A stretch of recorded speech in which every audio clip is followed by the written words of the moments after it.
This is a Panasonic CF-61 laptop.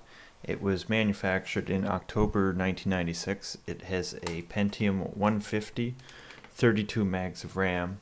It originally came with a 1.2 gig hard drive. When I bought it, it had a 750 meg hard drive, and I've since upgraded it to a 4 gigabyte hard drive.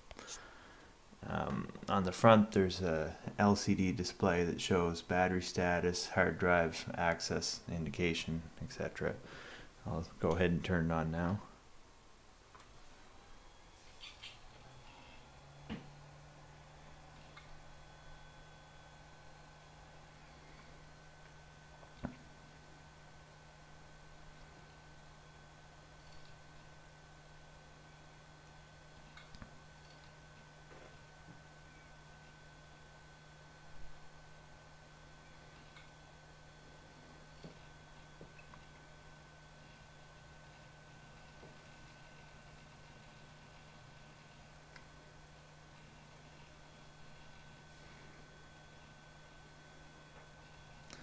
That screen there is from the driver in the config sys for the PCMCIA slots.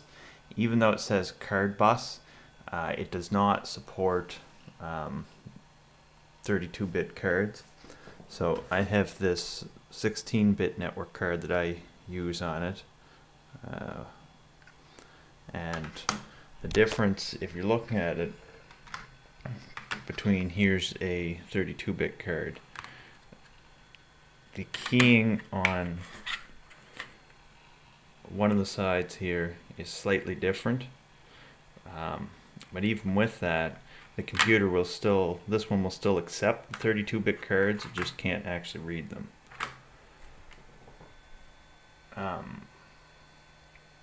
The biggest thing getting that driver was I couldn't find it on Panasonic's website, so eventually I tracked it down through a Usenet user who actually had that, who eventually tracked it down on his own. So I'll just show right now. I'll put in the 16-bit card, plug in the dongle, and the computer should recognize it.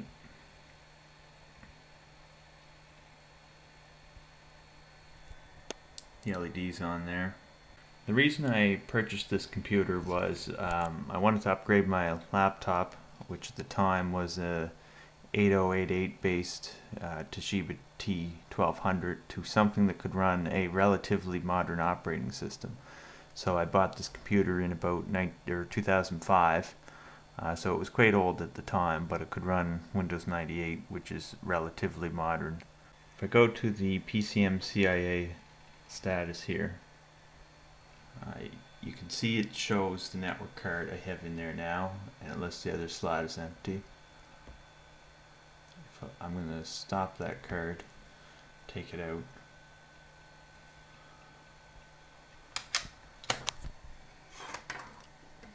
and then now I'm going to try putting one of these 32-bit cards in the bottom slot, which should be slot 2.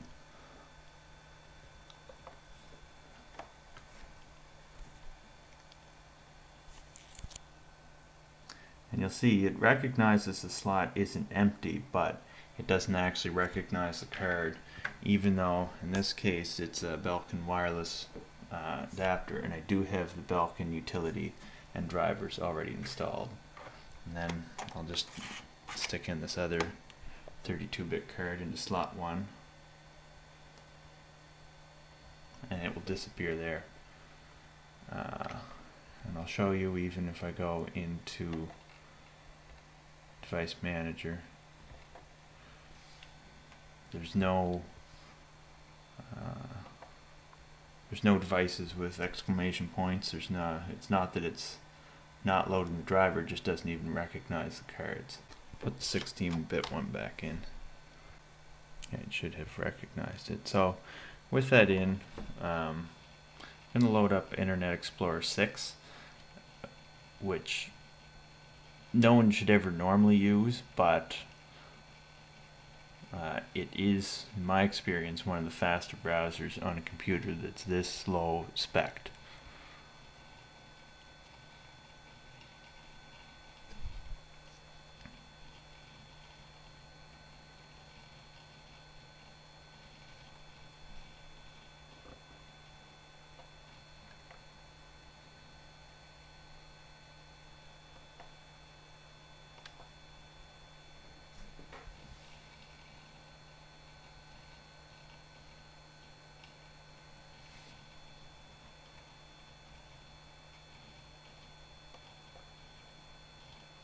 and you can see here now that it's advising me to upgrade to Internet Explorer 9, and to do that I have to upgrade to Windows 7, which isn't going to happen on this computer.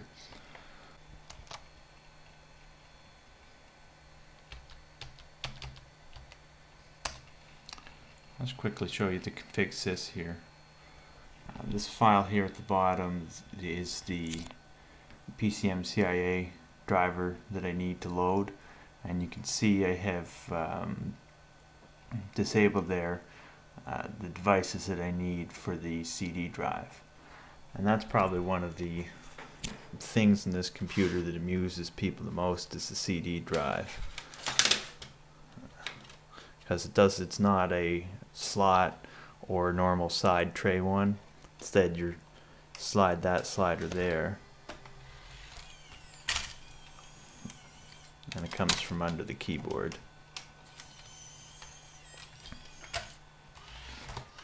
Now that mechanism isn't the best in the world, and right now it has trouble coming up on its own. I have to help it, because otherwise it comes up part way.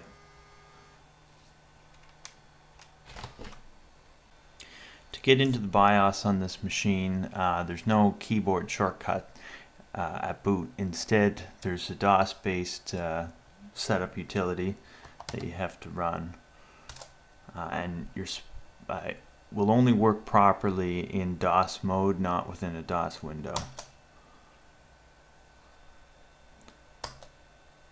So you can enable, disable all the features.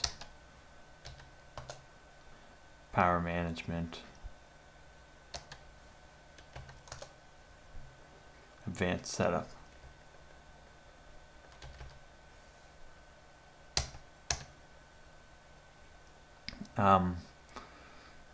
It had there for boot devices.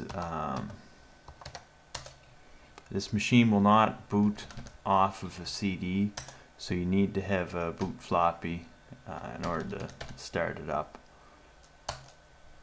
The only options it gives you for boot device is floppy and hard drive.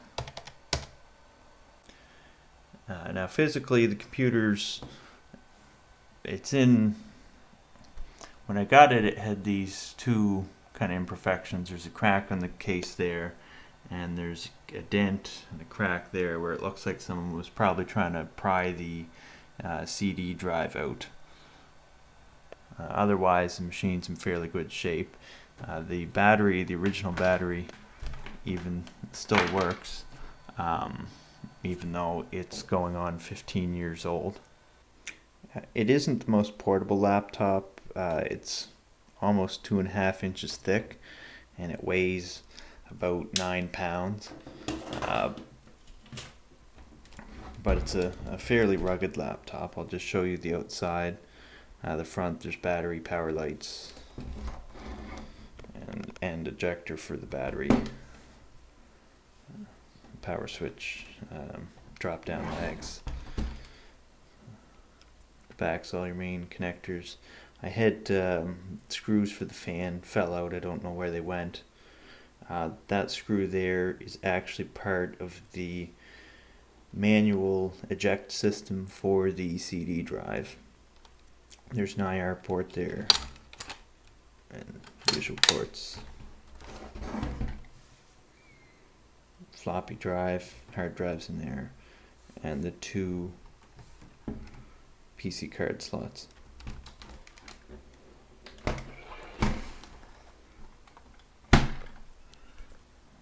There's the sticker and the manufacture date.